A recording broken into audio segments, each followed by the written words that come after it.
دو روز است من عصبانیت هستم، ناراحت هستم.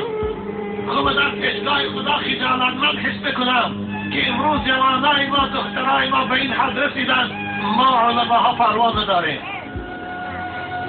6 نفر دختری تاجیک میگوید با تاجیک عادی، تاجیک محلی با فرمی و چی کلمه سینه بنده که پلاسکه در لب دریا میگوید ما 6 بچه هر 6 آبادی دارد. موسفیده از پیشان گذشتیدم پروا ندارم میگوید. دختری محلی تاجیک با پلاسکو با سینه بنده در کوچه در جایی که آدم ها رفت بزنند در لب دریا آبادی دارند. مگر حیا کجا شد؟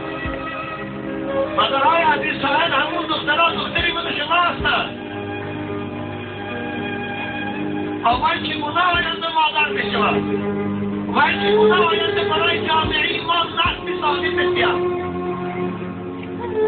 اگر امروز ما همه خاموش استیم گویم این دموکرات است که انجام به دست خودش است، تا فردا این وبا عام میشود، دخترای ما و شما را هم فرا بگیرد. پیغمبر گفتند از خدا وقتی که ظاهر شد که در پیش راه او رو نگیریم آن زمان آن را فرا بگیرد. این دموکراسی است ممکن. دختر تاجیک بازی کردن ممکن ببخشید فریاد. دختر تاجیک بگی فلافکه در لبی دریا آبادی کنند ممکن، اما دختر تاجیک مسجد رفتنش ممکن نیست. من دموکراسی است. من پیشواهای اسلام که فتوا برآوردند برای زنها را از مسجد منگشت. این خائنایی چون برای این فتوا نمیبرند؟ چون نمیبرند تفسیر را بیاند سرای تاجیک شما در این مقدر لبی دریا بارسی نبنده کن فلافکه آبادی کنند چون نمیبرایندش فتوا برآورد. خیال نکنه اینا در پیشگاه خدا جواب نمیدن. خیال نکنه که اینها جوابگر و مسئول نیستن. والله الذی لا اله غیره اول این احلالای فتوا برا جواب میدن. با ما جواب میدن. من حالی دختری تاجیک پیشتر در لب دایره مردم مدینه خیال میگیره روزا هستن. اونها کارمانده بود و یا حیوان بودن. اما امروز دختری من شما واسه فلاسفه در لب دایره است. کجا شد حیا؟ پیغمبر میگه الحیا من الایمان. کجا شد حیا؟ شاعر میگه حیا باید که دارد آدمی ذات که لعنت بر وجودی به حیا باد. کجا شد حیای تاجیکی؟ کجا شد حیای ملی؟ کجا شد حیای اسلامی؟ با همون قنچکار واقع امروز با پادشاه مسلمانی رو بسیار. جوانای عزیز من از شما بارها خواهش کردم که این دو فاحشه ها رو به زمین نگیرید. و یا مادرم برای فرزندان شما وای حق مادری ندارد برای بچه شما، برای دخترای شما وای مادر سر حق ندارد. بنابراین در اختیار همسر جوانای عزیز در اسلام نشمید. در اختیار همسر حتما عیال انتخاب کنید، دختر انتخاب کنید با آداب باشد، با حیا باشد، با عفت باشد. میلش کارد، میلش کار کند، اما حیا و عفت داشته باشد. پیغمبر شما به شما جوانای عزیز خطاب میکند علیک بذات الدین و فی روایت فاصبر بذات الدین تربت یداک. ای جوان مسلمان، ای جوان امت محمدی، ای جوان پیرو قرآن، عروس انتخاب کنید وای با حیا باشد، با عفت باشد، وای وفادار به تو باشد، نه عمومی برای من. اما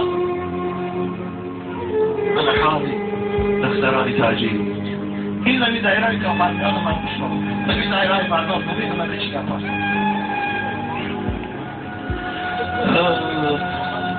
بنابراین جوانای عزیز خداوند شما را دوست بدارم. وقتی که شما با حیا باشید، با عفت باشید، یک نشانه مسلمانی این حیاست، یک نشانه ایمانداری این حیاست.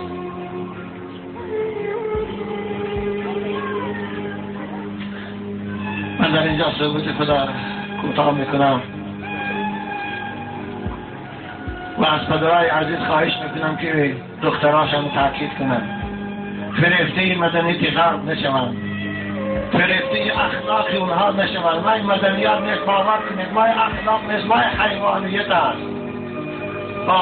خدا رحمت علامه اقبال میگوید شرق را تقلید خر برباد داد، شرق را از بین برد تقلید خر. امروز تاجیکی ما را تاجیکستان است، حتی عنعنه‌های ملی ما از بین رفت.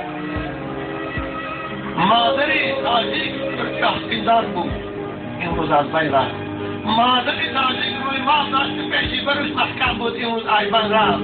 مادری تاجیک حتی آستینش کشاده بود که با یکم بچه دواییش خیلیش زیارت میکرد، آستینش دراز میکرد، دستش نمینمود، امروز از بین رفت. به چی؟ به تقلید حیوانانی دنیا میکرد. شرق را از بین برد تقلید خر، باید این اقوام را تنقید کرد. بنابر ما مسئول شرقی ها، ما مسئول علماها، داعیها، پدر و مادرها، رئیسای محله، آقسقالای محله که باید در محفل ما غربی‌ها را تنقید کنه، اخلاقشان را مذمت کنه، رفتارشان را سیاه کرده نشان ده تا اینکه بچه دخترای ما از باید افرادشان بیاد. نه اینکه اونها را تنفر کنید، نه اینکه اونها را ترغیب و تعریف کنید. اگر امروز خاموش استید پدرای عزیز، جوانای زیبا، فردا دخترای شما در خانه ها دنبالگی پلاکه می‌گردند. چون امروز از غرب ها در پیش پدر مادرش دختر با پلاکه می‌گردد، دخترای شما هم چه می‌گردند روزی. آن روز بحثانی پیشانی تان می‌کپه عصبی میشوید دیگر دیر میشه دیر. تلفن میگن من آزاد هستم، 14 فکر از اون اشتیان حکومت تو عقل داری برای من گفت